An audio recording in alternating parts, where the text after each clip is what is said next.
Dia menyimpan rahsia bahawa ada sesuatu yang dia tahu tentang sejarah kita yang kebanyakan orang tidak tahu. Semua mitos, sebarang mitos di seluruh dunia yang boleh anda fikirkan sebenarnya berdasarkan orang sebenar dan peristiwa sebenar. Mereka benar-benar berlaku. Dan terdapat orang yang hidup yang menginspirasikan peristiwa itu atau watak-watak yang kita ada dalam pelbagai mitos telah dinamakan sempena individu-individu ini.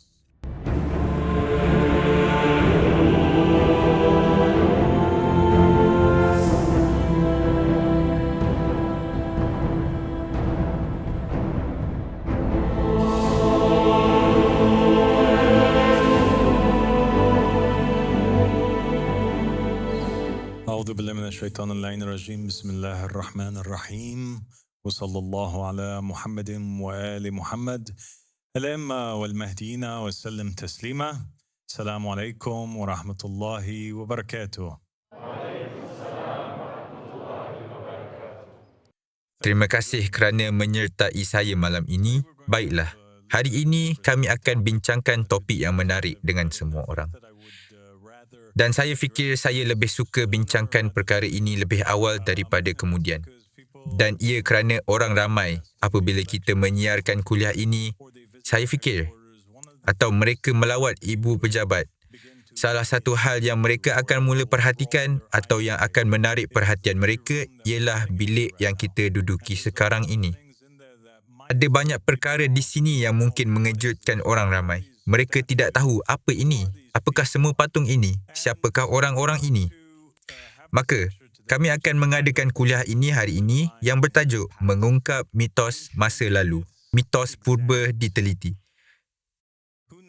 Siapa tahu lukisan ini? Angkat tangan anda. Siapa yang tak pernah lihat lukisan ini sebelum ini? Ini adalah salah satu lukisan paling terkenal di seluruh dunia. Dan ia wujud di Vatican. Dan ia bernama apa, Ardian? The School of Athens. Dan ia menggambarkan sekolah Aristotle. Siapa tahu lukisan ini dilukis oleh siapa? Raphael, betul. Itu betul. Inilah lukisan penuh. Saya mahu anda mengambil sedikit masa untuk memerhatikan unsur-unsur yang terdapat dalam lukisan ini. Pertama, anda dapat perhatikan bahawa terdapat ramai orang di situ yang berada di tengah-tengah bilik atau di dewan. Ia sebenarnya berbentuk lebih seperti dewan. Ia bertajuk sekolah dan anda dapat lihat terdapat banyak berhala atau patung yang menghiasi tempat itu. Tapi siapakah orang-orang ini dan patung-patung itu? Ada sesiapa tahu siapa ini? Dengan cara angkat tangan. Mari kita dengar. Zahra. Ia Plato.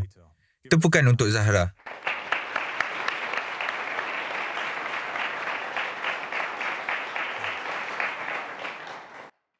Bagaimana dengan dia? Aristotle. Betul. Kita tak akan bincangkan semuanya, tapi kita akan bincangkan beberapa darinya untuk buktikan satu perkara. Bagaimana yang ini? Di hujung kanan, anda lihat anak panah menghala ke bawah kepadanya. Socrates? Plotinus. Bagaimana dia? Betul-betul di bawah Plotinus. Anda lihat anak panah itu? Zoroaster. Okey, mari kita cuba yang lain. Bagaimana dia? Yang ini, di sini, sedang melihat buku itu. Penulis? Siapa? Betul, Pythagoras. Bagaimana dengan dia? Alexander. Bagaimana dengan patung di atas ini? Ya, Ryan. Itu Apollo. Betul. Baiklah. Mari kita cuba yang ini. Ini akan jadi yang terakhir. Siapakah itu? Siapa? Hades? Tidak, bukan Hades. Athena. Maka, sekarang apa yang sedang berlaku dalam lukisan ini? Dan mengapa Raphael melukisnya? Dan siapa yang menempah lukisan ini? Dan mengapa watak-watak berbeza ini disatukan bersama dalam satu imej? Apa kaitan Alexander the Great dengan Pythagoras? Apa hubungannya dengan Plato dan Aristotle serta Athena dan Apollo dan Plotinus dan Zarathustra? Baiklah, Pope Julius II, dialah yang menubuhkan Museum Vatican dan memulakan pembinaan semula St. Peter's Square. Dialah salah seorang yang paling berpengaruh dan berkuasa di kalangan yang digelar Pope di Rom.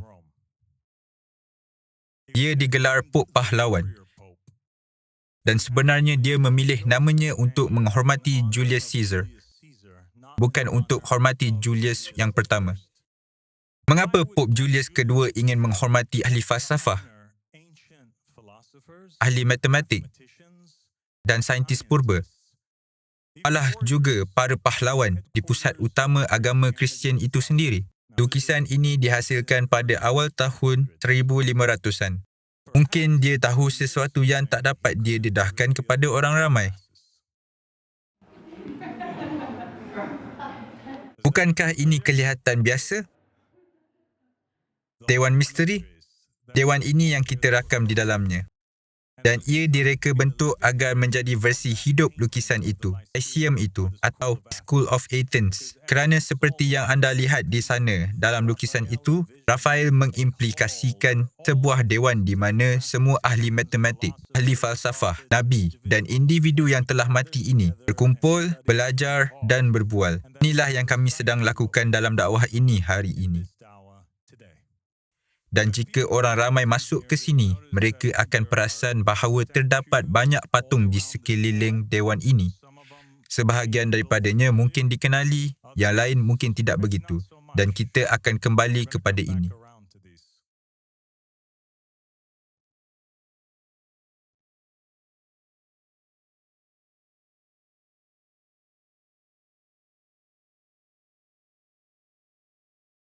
Jadi, mengapakah lukisan The School of Athens dan The Hall of Mystery dipenuhi dengan ahli-ahli falsafah, dewa-dewa dan dewi-dewi serta tokoh-tokoh sejarah? Jawapannya diberitahu kepada kita oleh lelaki ini. Siapa tahu lelaki ini? Euhemerus. Berikut adalah sedikit tentang Euhemerus. Beliau ialah ahli mitologi Yunani kuno. Ahli mitologi ialah seseorang yang mengkaji mitologi. Dia mengkaji mitos. Beliau pakar dalam mitologi. Dan beliau ialah seorang ahli mitologi Yunani kuno di istana Cassander, Raja Macedon. Ini berlaku sejurus selepas kematian Alexander the Great. Buku utamanya bertajuk Sejarah Suci. Itu tajuk yang menarik kerana ia mengimplikasikan walaupun kebanyakan karyanya telah hilang pada hari ini. Tetapi tajuk itu mengimplikasikan beliau menyimpan rahsia. Ada sesuatu yang beliau tahu tentang sejarah kita yang kebanyakan orang tidak tahu. Beliau ialah pengasas aliran pemikiran falsafah, iaitu Euhemerism. Euhemerism adalah aliran pemikiran yang mengatakan bahawa semua mitos, sebarang mitos di seluruh dunia yang boleh anda fikirkan, sebenarnya berdasarkan orang sebenar dan peristiwa sebenar. Mereka benar-benar berlaku. Dan terdapat orang yang hidup yang menginspirasikan peristiwa itu atau watak-watak yang kita ada dalam pelbagai mitos telah dinamakan sempena individu-individu ini. Euhemerus dilihat sebagai pihak yang membangunkan teori bahawa mitologi ialah sejarah yang tersembunyi. Anda mesti percayai setiap mitos di luar sana. Tapi sepanjang masa berlalu, ia dibesar-besarkan, ia diubah, orang ramai menghiasinya dengan cerita-cerita. Mungkin seseorang bertarung melawan seekor cougar atau kucing hutan. Lalu kisah itu bertukar menjadi dia bertarung dan bunuh naga. Anda faham? Kita pasti bahawa manusia gunakan satu agama untuk menyamarkan agama lain.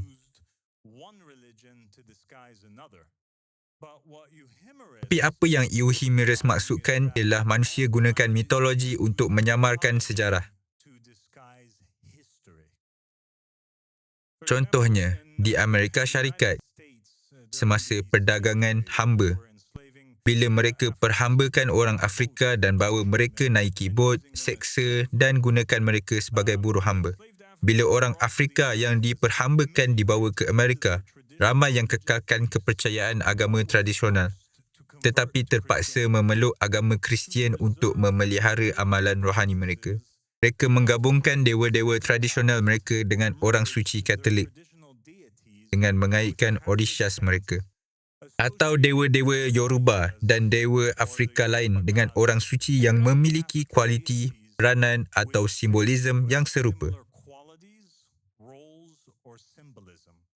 Penggabungan ini ialah ciri utama dalam agama Afro-Caribbean seperti di Santeria, Macumba dan Voodoo. Okey? Pada dasarnya, apa yang dimaksudkan ialah apabila hamba-hamba ini datang, mereka bukannya tanpa agama, mereka mempunyai agama. Kebanyakan masa mereka amalkan salah satu agama itu, Macumba atau Yoruba atau salah satu agama ini yang pada asasnya menyembah roh-roh ini yang digelar Orisha. Bila mereka tiba dan cuba amalkan agama mereka, orang kulit putih, tuan hamba, biasa memukul mereka dan memukul mereka jika mereka menyebut nama-nama sembahan atau amalan mereka. Maka apa yang mereka lakukan? Mereka enggan meninggalkan agama lama mereka, tapi mereka juga dihasut untuk terima agama Kristian. Mereka diberitahu, kami akan berhenti memukul jika kamu menyembah Isa. Mereka akan memaksa mereka untuk mendengar kuliah, untuk sujud kepada patung Isa dan Mother Mary. Apa yang mereka lakukan? Mereka memutuskan mereka akan kekalkan agama mereka, tapi mereka akan amalkannya secara rahsia dalam takiyah.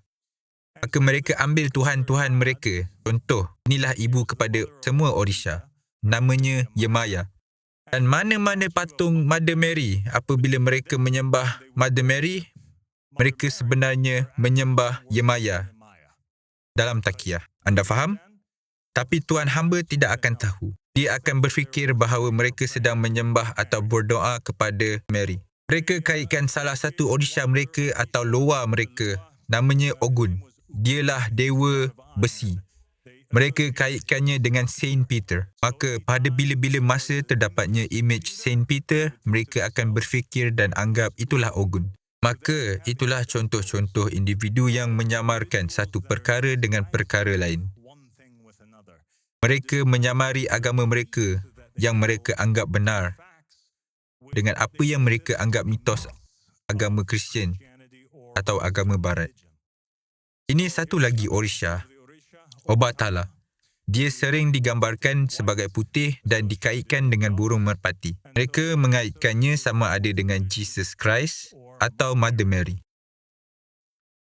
Malah apabila anda mempelajari agama di universiti, salah satu perkara yang akan mereka ajarkan kepada anda dalam kajian agama Afro-Brazil dan agama Kristian Amerika ialah beberapa elemen yang anda lihat hari ini di beberapa gereja di Amerika. Ia sebenarnya berasal dari Afrika. Ia adalah gabungan tradisi, adat resam yang terlibat dengan agama-agama lain yang mereka ada dan mereka adunkan dengan agama Kristian. Dan ia dikenali hari ini sebagai tarian dan nyanyian ini dan perkara-perkara yang mereka lakukan. Pujian ini di gereja-gereja Pentecostal sebagai contoh. Euhemerus bukanlah satu-satunya ahli falsafah. Dia tidak keseorangan. Dia bukan satu-satunya yang percaya bahawa mitologi adalah betul. Dan semua mitos sebenarnya berdasarkan fakta. Dan berikut adalah beberapa ahli falsafah dan ahli sejarah terkenal lain di seluruh benua Eropah dan benua Afrika yang sebenarnya mempercayai perkara yang sama. Xenophanes juga percayai bahawa mitologi adalah berdasarkan fakta. Hecataeus dari Abdera, dia juga mengajar dan percayai perkara yang sama. Herodotus, siapa kenalinya? Amat terkenal. Ephorus dari Syme. Dan ada seorang penulis Fenisia kuno, Sankhun Yatun, mendakwa telah mendasarkan karyanya pada koleksi penulisan rahsia Paderi Amun ditemui di tempat suci. Ilmu suci yang ditafsirkan daripada berbagai inskripsi mistik pada tiang yang berdiri di kuil-kuil Fenisia. Ilmu yang dedahkan kebenaran, yang kemudiannya diselubungi oleh alegori dan mitos bahawa dewa-dewi pada asalnya adalah manusia yang akhirnya disembah selepas kematian mereka. Dan orang Fenisia telah mengambil apa yang asalnya nama raja-raja mereka dan menerapkannya pada unsur-unsur kosmos, menyembah kuasa alam dan matahari, bulan dan bintang. Mereka menyebut bahawa dia berkata bahawa dia temui scroll suci di kuil Amon, milik para paderi, dan mereka tidak mahu tunjukkan kepada orang ramai, tetapi ia mendedahkan kebenaran. Sebenarnya nama-nama Osiris dan Isis serta semua tuhan-tuhan lain yang mereka namakan matahari, bulan dan bintang-bintang itu sebenarnya pada asalnya adalah manusia. Nabi Muhammad SAW.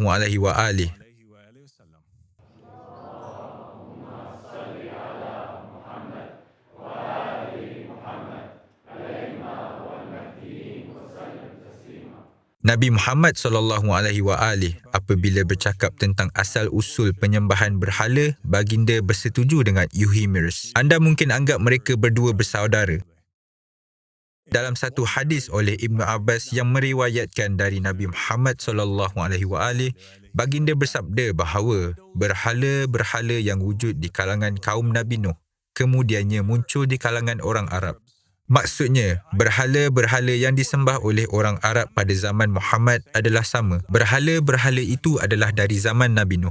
Wad pula, yang merupakan salah satu nama berhala. Ia disembah oleh suku Kalb di Dumat Al-Jandal. Dan Sowa pula, ia telah disembah oleh suku Khudail. Yaghut pula, ia telah disembah oleh suku Murad. Kemudiannya oleh Banu Gutaif di wilayah Al-Jauf dekat Sabak. Bagi Nasr pula, ia telah disembah oleh suku Himyar, khususnya oleh puak Dhu Al-Qalaq. Ia adalah nama-nama orang-orang soleh dari kalangan kaum Nabi Nuh yang bermaksud siapa? Maksudnya berhala-berhala Wad. Maksudnya Sawak. Maksudnya Yaghut. Baiklah. Maksudnya Yaghuk. Maksudnya Nasr. Semua ini adalah nama-nama orang soleh yang pernah hidup di kalangan kaum Nuh. Apa yang dikatakannya adalah apa yang diajarkan oleh ahli falsafah tersebut. Bila mereka mati, syaitan telah ilhami kaum mereka untuk dirikan tugu-tugu di tempat perhimpunan dan namakan tugu-tugu sempena nama orang-orang ini. Tetapi berhala-berhala itu tidak disembah pada mulanya. Tetapi apabila generasi itu telah mati dan ilmu pengetahuan itu dilupakan, berhala-berhala itu mula disembah. Siapakah orang-orang soleh ini yang menjadi Tuhan dalam fikiran manusia? Baiklah, kerana kedua-dua Nabi Muhammad dan ahli falsafah, mereka mengatakan hal yang sama. Mereka berkata terdapat orang-orang hebat dan menakjubkan. Begitu hebat, soleh dan menakjubkan sehingga mereka menjadi Tuhan dalam fikiran manusia. Mungkinkah mereka ini Nabi? Abu Dzar radhiyallahu anhu berkata, "Wahai utusan Allah, berapakah ramai Nabi yang ada?" Nabi SAW bersabda, 124,000 para Nabi dan Rasul. Abu Dzar berkata, berapa ramaikah yang menjadi Rasul? Baginda bersabda, 313, satu kumpulan besar. Ini dalam Bihal Al-Anwar. Abu Dzar berkata, siapakah Nabi yang pertama? Baginda bersabda, Adam. Aku berkata, adakah dia seorang Nabi dan Rasul? Baginda bersabda, ya, Allah ciptakannya dengan tangannya dan meniupkannya ke dalamnya, rohnya. Lalu Nabi SAW bersabda, wahai Abu Dzar, 4 daripada Nabi berbahasa Syria, Adam, Seth, Enoch. Dan dialah yang pertama menulis dengan pena, dan Nuh. Hud, Saleh, Shu'aib dan Nabi Muhammad. Dan Nabi pertama di kalangan Bani Israel ialah Musa dan yang terakhir darinya ialah Isa. Dan terdapat 600 Nabi bermakna selepas itu, bermaksud antara Isa dan antara Muhammad. Abu Dhar berkata, "Wahai Rasulullah, berapa banyak kitab yang diturunkan Allah?" Baginda bersabda, 104 kitab. Allah turunkan kepada Sa'd 50 kitab, kepada Idris 30 kitab, kepada Ibrahim 20 kitab dan ia telah menurunkan Taurat, Injil, Zabur dan Al-Quran. Tapi di dalam Al-Quran, berapa ramaikah Nabi yang disebut? Adakah sesiapa tahu berapa ramai Imran? 25. Betul. Sebenarnya terdapat lebih ramai Nabi yang disebut di dalam Al-Quran. Tetapi kebanyakan orang tidak tahu berapa ramai Nabi yang disebut dalam Alkitab, Perjanjian Baru dan Lama. Maryam? Kurang dari 100, betul. Ia bergantung pada bagaimana anda takrifkan Nabi. Kerana walau di kalangan mereka, mereka berbeza dalam pelbagai mazhab dan sarjana. Mereka berbeza tentang ciri-ciri seorang Nabi. Tapi kebanyakan menganggarkannya 43. Maka 124,000 kepada 43 dan 25. Nampaknya ramai dari mereka telah hilang. Di manakah baki 123,000 lebih Nabi dan Rasul? Jika kita percaya kata-kata Nabi Muhammad adalah benar dan benar-benar wujud 124,000 Nabi dan Rasul, maka sekurang-kurangnya kita harus ingin tahu tentang siapa individu-individu itu. Sesetengah ahli falsafah juga adalah Nabi. Bagaimana kita tahu perkara ini? Baiklah. Diriwayatkan bahawa Amr ibn al-As, beliau kembali dari Alexandria kepada Rasulullah SAW. Nabi SAW bertanya kepadanya tentang apa yang dilihatnya di sana. Baginda bersabda, "Amr ibn al-As, beritahu kami, apa yang kamu lihat di Alexandria?" Dia menjawab, "Berapa ramai telah pergi ke Alexandria? Saya pernah ke sana, sungguh menakjubkan." Dia menjawab, "Saya lihat ramai berkumpul dalam bulatan dan terlibat dalam diskusi yang mendalam. Mereka sering menyebut seorang bernama Aristotle, laknatullah." Inilah yang dikatakan Amr ibn al-As. Dia berkata, "Itulah yang saya lihat. Saya lihat sekumpulan orang dan mereka berkumpul sambil berbicara hal falsafah. Dan mereka tidak menyebut nama anda, wahai Nabi. Mereka menyebut lelaki Aristotle ini." Nabi SAW bersabda, "Berhenti Amr." Baginda arahkannya, "Wahai Amr, sungguh Aristotle adalah seorang Nabi, tetapi kaumnya tidak mengetahuinya." صلوا على محمد وآل محمد.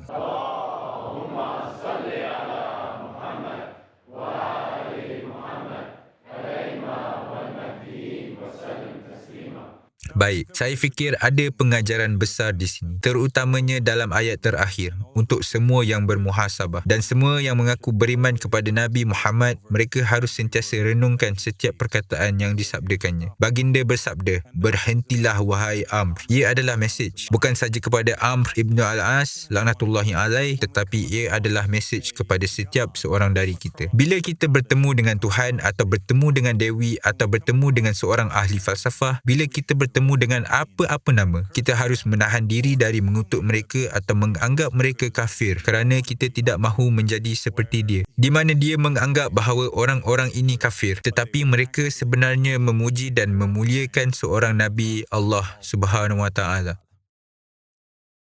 Baik, kita ada di sini, di sudut kanan atas. Siapakah yang kita ada di sini dalam 3 kotak? Mari kita mula dengan yang di hujung kanan. Siapakah itu? Aristotle? Siapakah yang di tengah? Plato. Dan siapakah di sebelah kiri? Socrates. Maka kita ada Socrates, Plato dan Aristotle. Dan kebanyakan dari anda tahu bahawa Socrates ialah guru Plato dan Plato adalah guru Aristotle, dan Aristotle adalah guru Alexander Dan Ahmad Al-Hasan alaihissalam adalah imam kita. Beliau dan Imam Al-Mahdi alaihissalam sahkan kepada kita serta bahawa ketiga-tiga mereka, Sokrates, Plato dan Aristotle adalah Nabi. Nabi Muhammad SAW bersabda, yang terakhir dari mereka adalah Nabi. Ini masuk akal kerana Nabi itu mengesahkan kesimpulan yang diberikan oleh Ahmad Al-Hasan alaihissalam kepada kita, iaitu mereka yang memberi inspirasi dan mengajar Aristotle. Dan mereka yang Aristotle pelihara kata-kata mereka. Mereka juga adalah Nabi. Siapakah lelaki ini? Lelaki kacak di bahagian bawah Ammonius Saccus. Bagaimana pula dengan lelaki di sini? Plotinus. Ya, dan Plotinus adalah salah seorang dari yang berada dalam imej pada mulanya. Ahmad Al-Hasan alaihissalam juga beritahu kami bahawa kedua-dua individu ini, dua ahli falsafah hebat ini juga, yang membantu membentuk sejarah dan pemikiran manusia, juga merupakan daripada 124,000 para Nabi dan Rasul.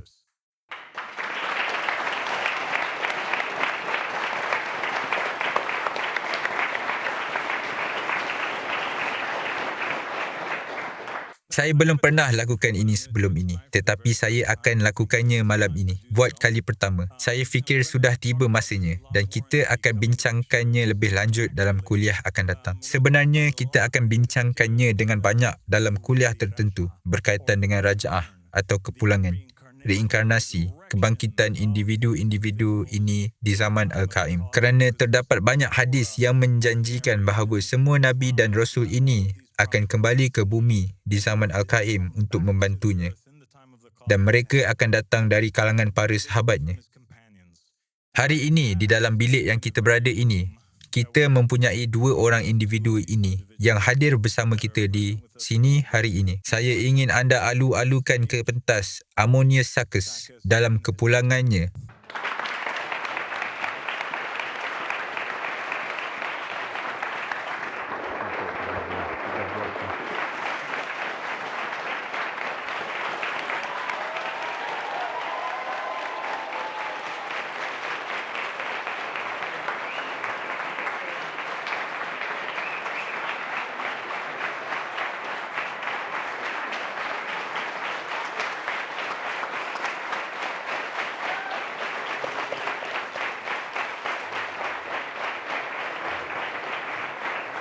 Salam sejahtera ke atasmu, sahabatku.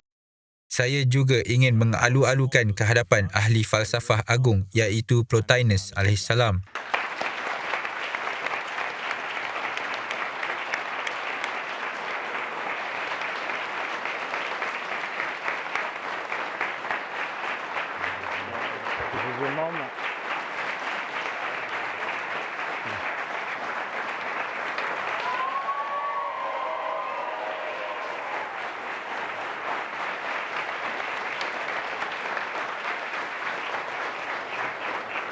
Lihatlah persamaan yang luar biasa antara kedua-duanya. Bukankah itu luar biasa? Subhanallahi wa aliyul azim. Semoga Tuhan berkatimu dan kesejahteraan dilimpahkan kepadamu dan terima kasih. Di zaman ini namanya Ali dan di zaman ini namanya On. Dan Ali dilahirkan sebagai Ali Abbas. Tapi baru-baru ini dia menukarkan namanya secara rasmi kepada Ali Hashim.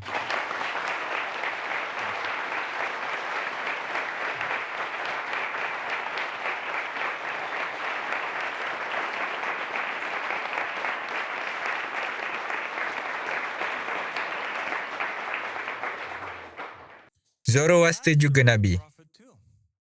Zoroaster adalah seorang Nabi. Kebanyakan orang tahu Zoroaster adalah seorang Nabi Parsi yang terkenal. Seseorang yang merupakan pengasas agama Zoroastrism. Tapi tak ramai orang yang tahu tentang hadis khusus ini. Lihatlah ini. Hadis ini mengatakan apa?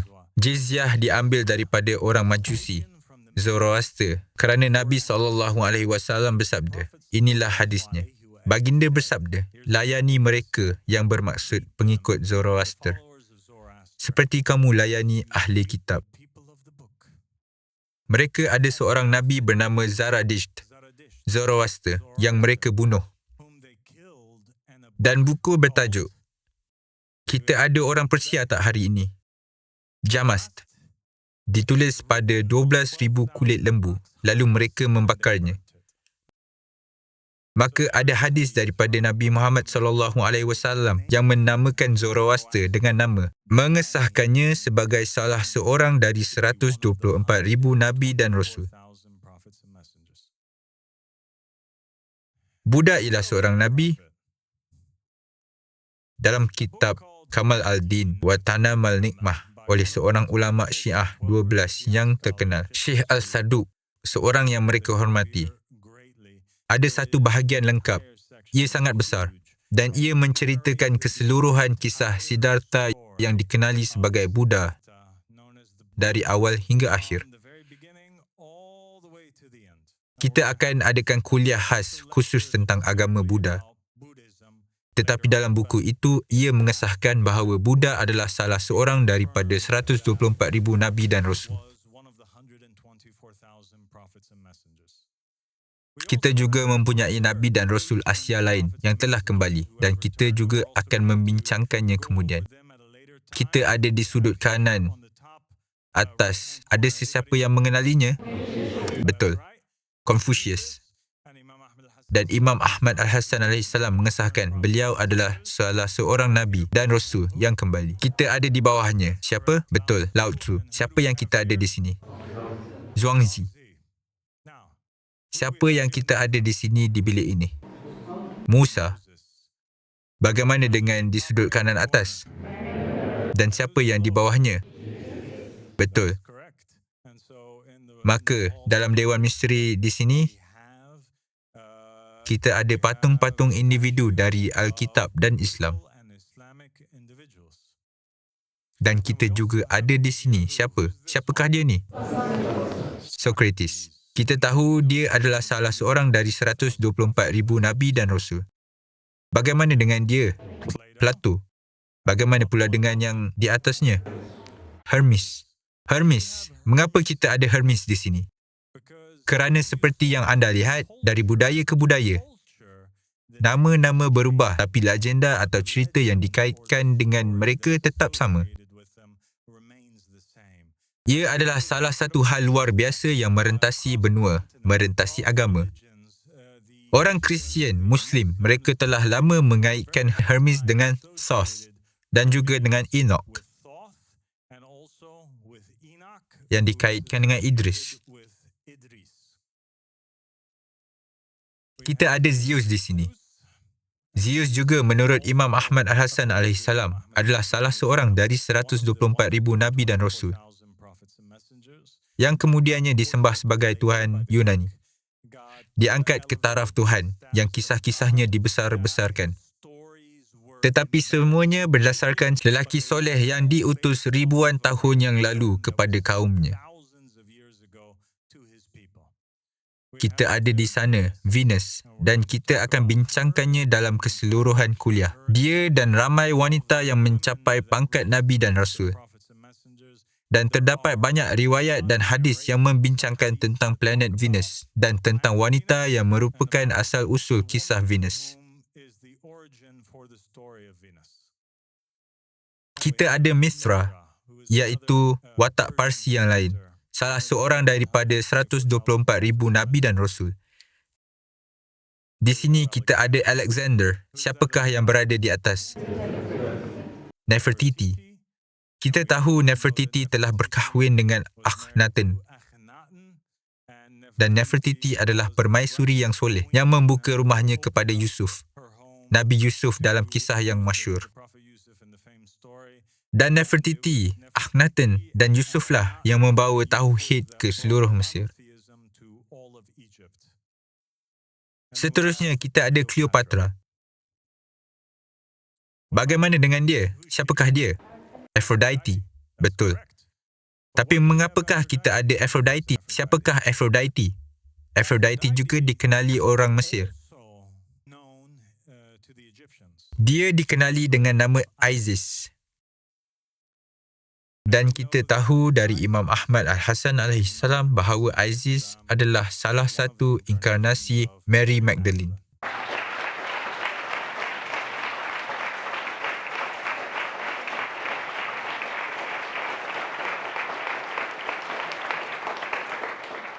Di sudut kanan atas terdapat Hebe, yang sebenarnya disebut EV.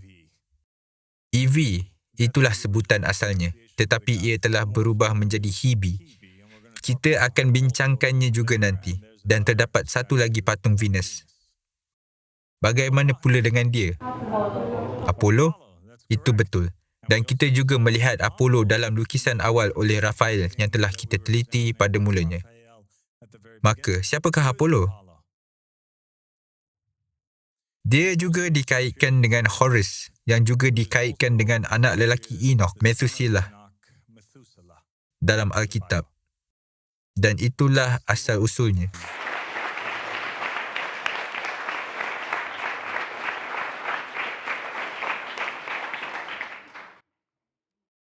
Maka, ke mana perginya 124,000 Nabi dan Rasul ini? Banyak nama mereka dipelihara dalam mitos, kisah dongeng dan nama yang diberikan kepada jasad angkasa dan kuasa alam.